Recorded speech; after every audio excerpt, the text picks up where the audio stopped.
That is what I choose to how I choose to take care of myself. Okay. That makes sense. In that same vein, how do you choose to practice self-care? Now we've defined what it is. How do you decide to go about it? Yes. Christine. Well, there's a couple of ways. I think taking breaks is important and getting away from work and things like that, and just taking time for yourself.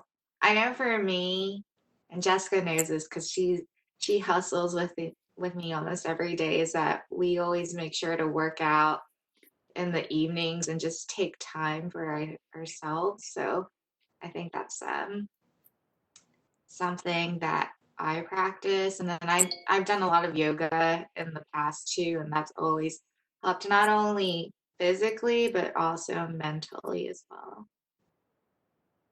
Yeah, me and Christine, we see each other every day now, just about.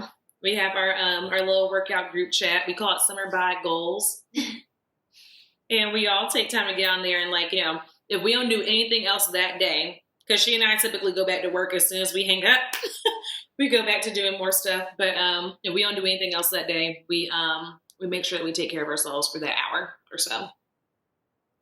Do we have more? Yes.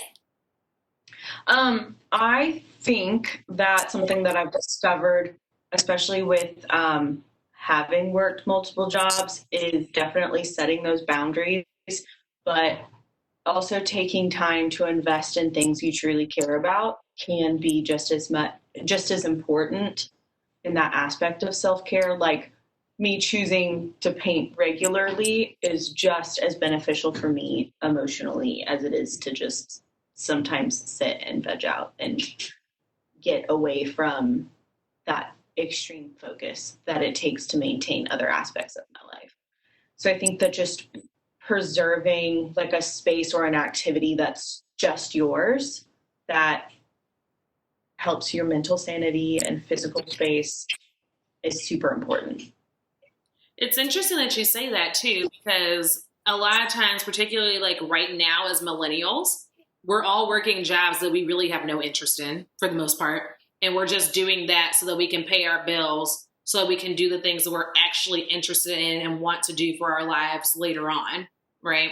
So in some ways, quote unquote, work is part of self-care, because after I hang up with my job, my day job for the day, I come back and I do this, or I try to like do it like a virtual audition.